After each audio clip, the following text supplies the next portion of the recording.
Allen, Harold, Maida, and Levan. This is A Foursome Affair, a gripping and compelling short film of people and lives, as seen through the point of view of a guy named Levan. He lived, he loved, and he died. But who killed him? It is for you to find out as he tells his own story. This is Mayo. Sit back, relax, and I hope that you will like the film.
Ako yung nakahandusay sa lupa. Kung paano ako namatay, ganito kasi yung mga nangyari.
na ako sa'yo eh.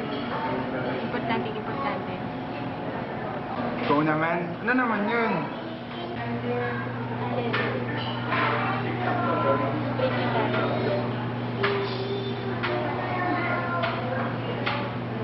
Ano ka mo? Seryoso ka ba? Mahirap pang itindihin yun. Break na tayo. Kahit ginawa ba akong mali? Ano bang nagawa ko? May nagawa ba akong masama? Gusto break na tayo. Ryder, sandali lang! Sandali lang! Ginawa ba akong masama? Ito kaya nagawa ko. Paano na ako niyan?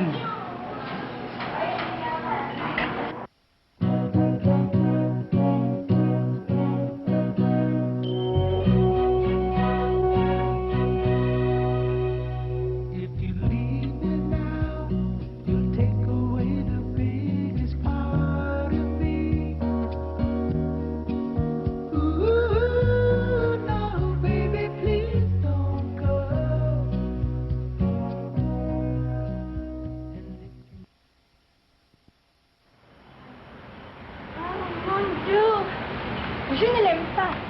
Il ne vaut pas. Mais oui, vraiment, il ne vaut pas.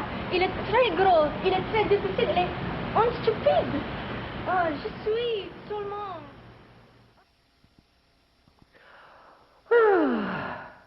Another ordinary day for an ordinary man like me.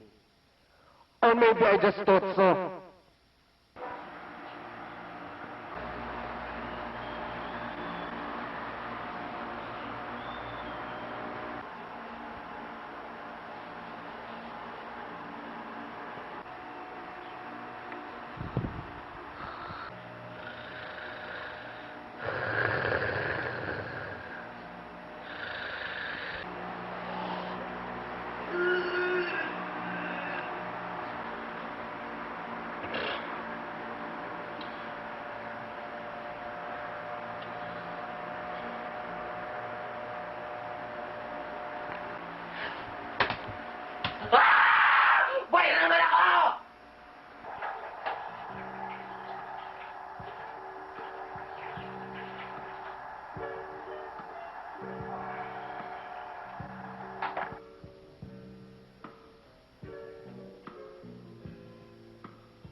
Ito ako, si Levan.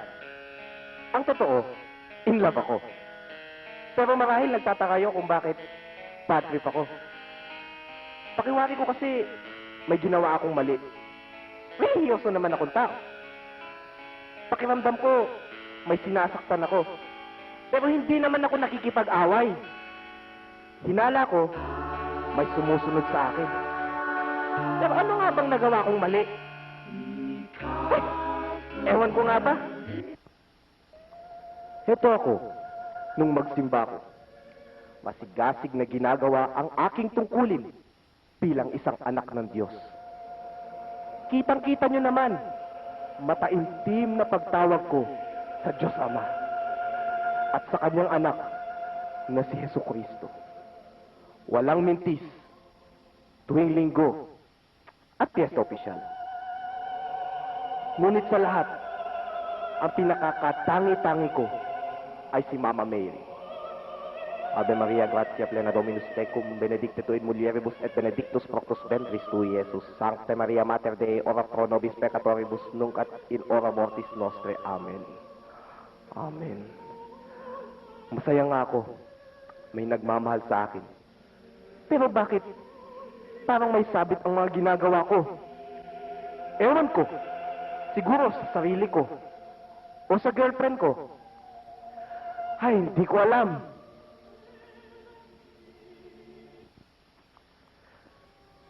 Matagal ko nang tinatanong sa Diyos kung ano itong nadarama ko. Letong-leto na ako. Pero di niya ako sinasagot. Bakit? Ama, bakit niyo ako Pinabayaan. Matagal ko nang tinatanong sa Diyos kung ano itong nadarama ko. At natapos na naman ako sa pagsisimba. Di pa rin malinaw ang lahat. Ba't ko pa nga ba kailangang mabuhay kung di ko naman masagot-sagot ang mga tanong ko? Ewan ko nga ba? Ewan ko nga ba? Masaya nga siguro ako. Pero walang saysay ang lahat.